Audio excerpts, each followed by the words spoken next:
Polda Kalteng telah menetapkan anggota Polresta Palangkaraya Brigadir AK sebagai tersangka kasus pembunuhan disertai pencurian di Kabupaten Katingan. Selain Brigadir AK, polisi juga turut menetapkan satu orang lagi sebagai tersangka.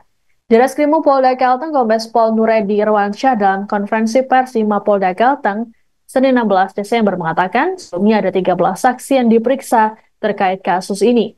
Kemudian satu diantaranya berinisial H, statusnya ditingkatkan jadi tersangka. Adapun H merupakan saksi kunci yang juga turut melaporkan kejadian ini ke polisi. Meski telah menetapkan tersangka serta memecat Brigadir AK, namun Polda Kalteng belum juga membeberkan kronologi peristiwa.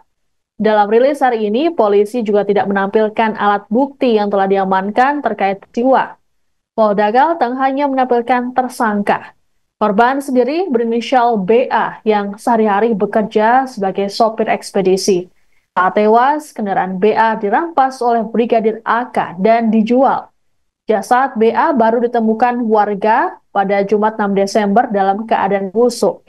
Adapun para tersangka disangkakan pasal 365 ayat 4 dan atau pasal 338 junto pasal 55 KUHP dengan ancaman maksimal pidana mati atau penjara seumur hidup. Laporan dari masyarakat tentang adanya penemuan mayat di kebun sawit di daerah Katingan tanggal 6 Desember 2024, maka penyidik gabungan di Reskrimum Polda Kalteng melakukan penanganan terhadap kasus penemuan mayat yang saat itu belum diketahui identitasnya, yaitu Mr. X, dengan melakukan olah TKP dan membawa jenazah ke rumah sakit Kasongan serta dilakukan otopsi di rumah sakit Bayangkara Palangkaraya.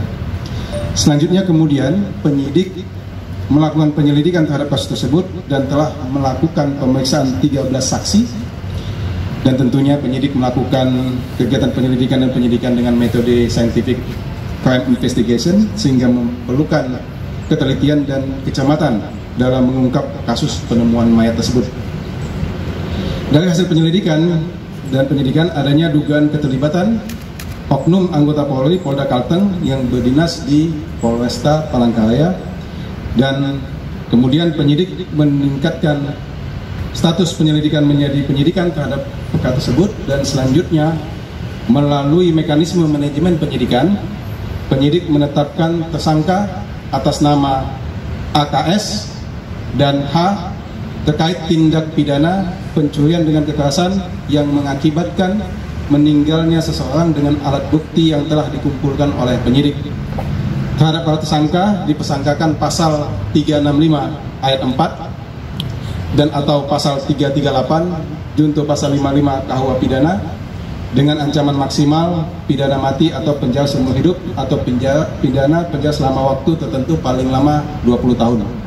Demikian yang bisa kami sampaikan saat ini. Untuk selanjutnya proses penyidikan masih berlanjut dan mohon bersabar atas. Download Tribun X sekarang, menghadirkan lokal menjadi Indonesia.